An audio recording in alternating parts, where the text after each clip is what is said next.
see the black church at the forefront of mass incarceration. You don't see the black church at the forefront of the unemployment crises. You don't see the black church speaking out at all against the homosexualization of the black male that's being pushed by the United States government. 50 years ago, you cannot walk into a church and say you was gay.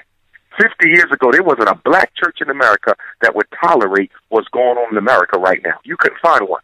50 years ago, the black church was protesting against police genocide. 50 years ago, the black church was up in arms about the dismally low employment rates of private corporations in America. Everything that the black church is turning a blind eye to today, they were known to fight 50 years ago. Why are they so quiet? The FBI, faith-based initiative, shut up money that many black churches are getting directly from the government today. The preacher is the new informant. Wow.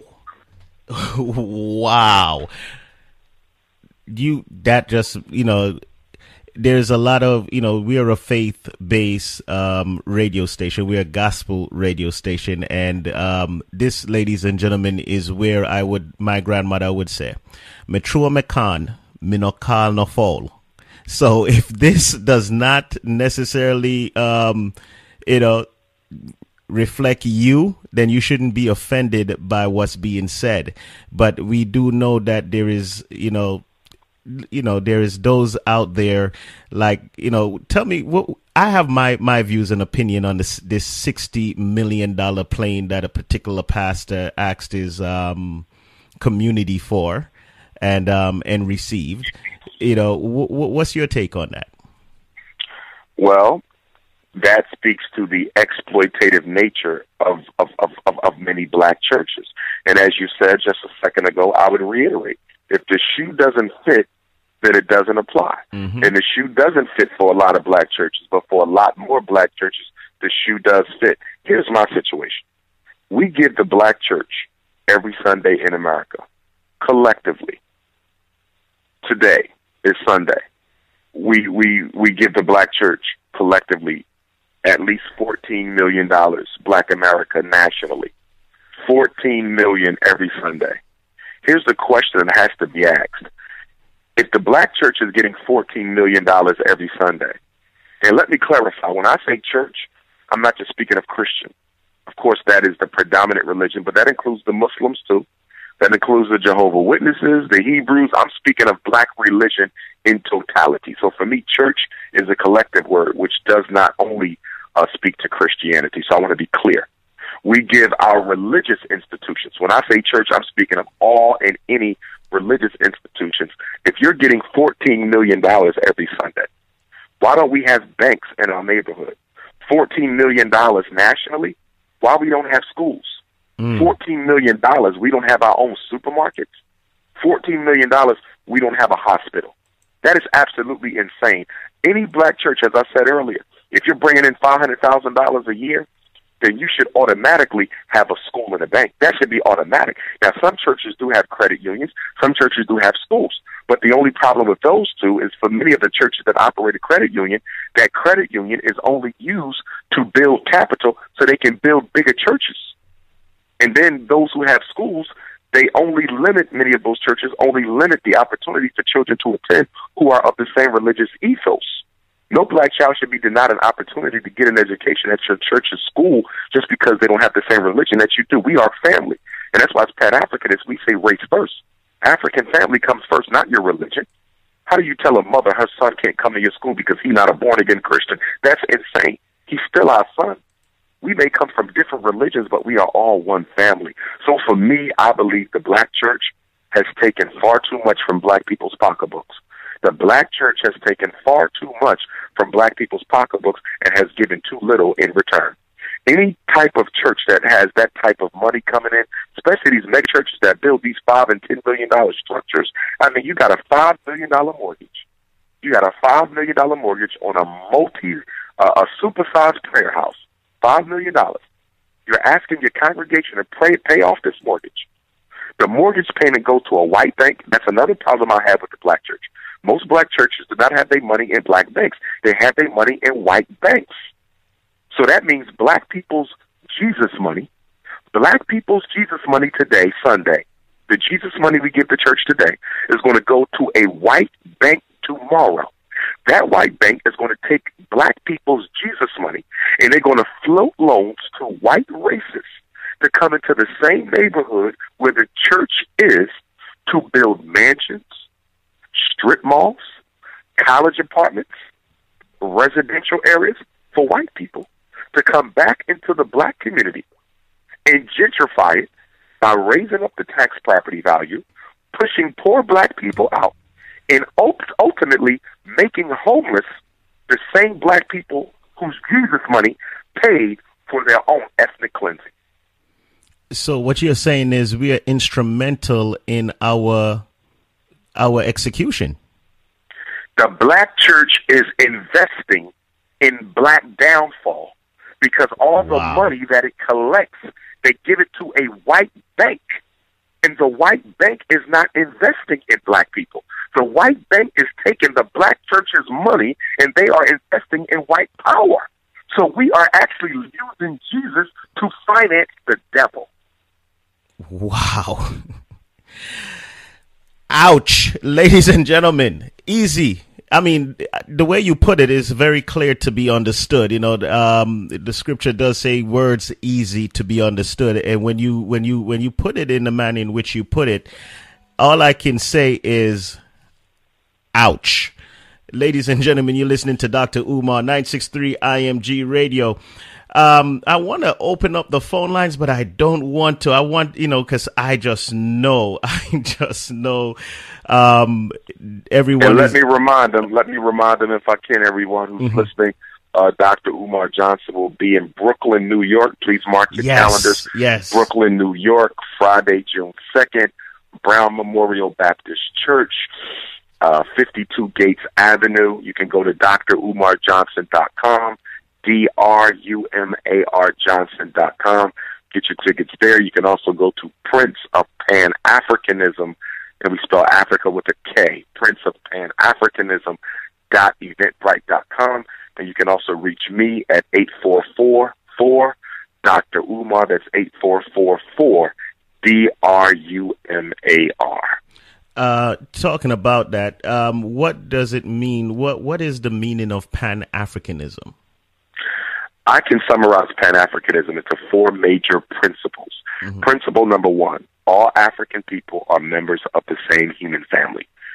We're members of the same human family. So whether you are in Jamaica, okay, speaking the British English, if you are in Ghana, okay, speaking the Ghanaian, speaking the Khan, if you're in Nigeria, speaking Igbo, if you're in Puerto Rico, speaking Spanish, okay, if you are in Toronto, okay, speaking French, if you're in Brooklyn, speaking Ebonics, we are all one family.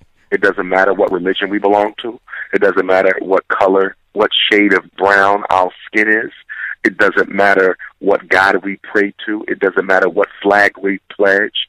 Okay, we are one family. And we believe that we should identify as African family first. AFF, African family first.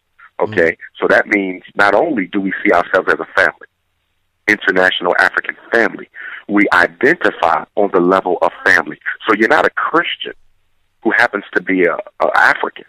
You're an African who happens to be a Christian. You're not a Muslim who happens to be black. You're a black man who happens to be a Muslim. And why is the racial identity? Why does it supersede the religious identity? The reason the racial identity supersedes the fraternal, the religious, the social, the professional, and the national identity is because the only group you belong to that God chose, the only group you belong to that God chose is your African race. God made you black. God made you black. God gave you that melanin.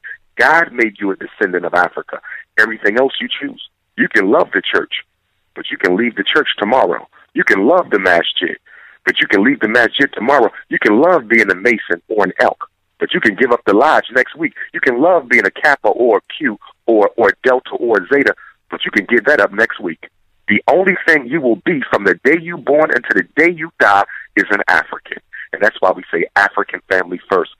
Second principle, we believe, as I said earlier, that as Africa goes, so goes all of African people.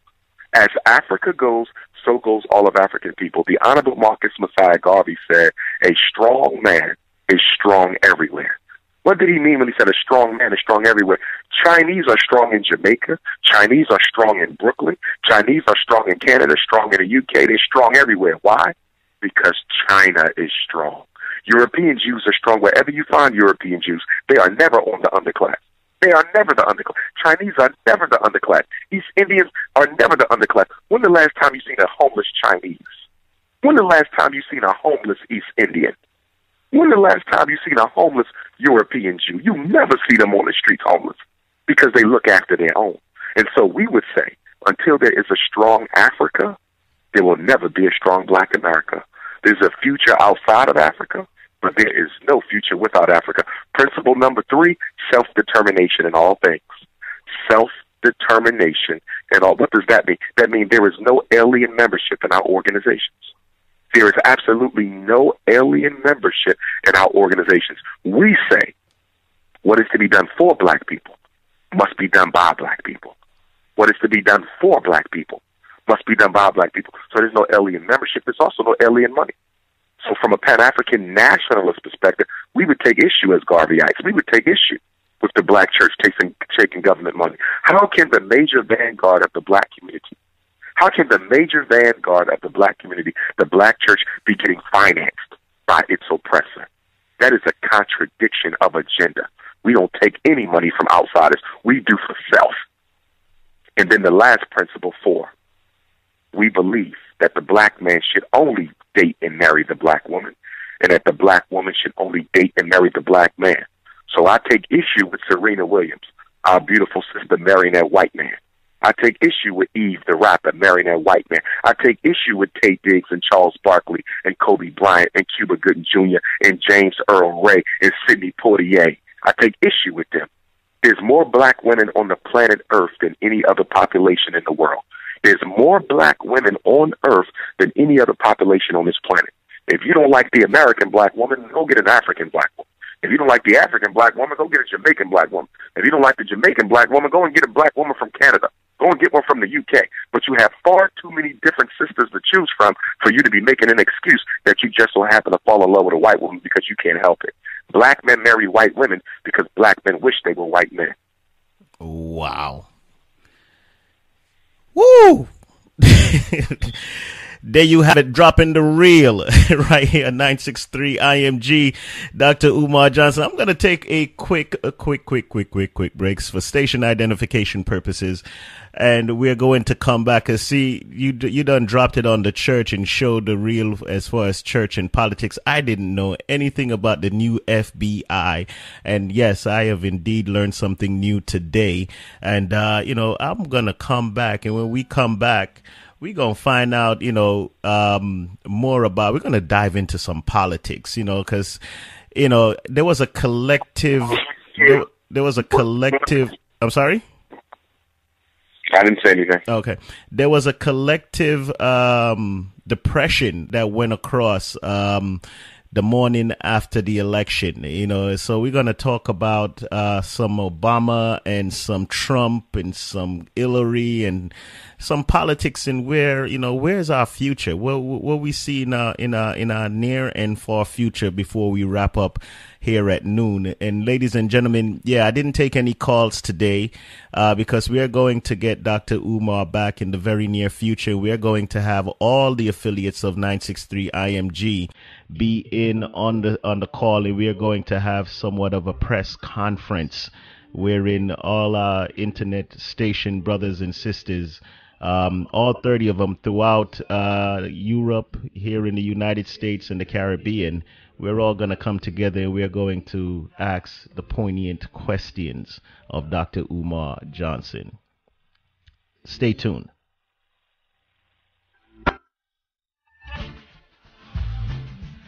IMG. Ouch.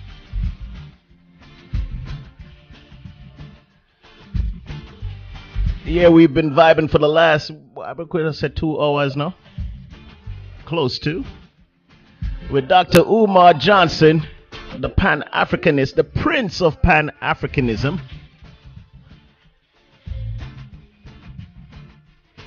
The man that's standing in the gaps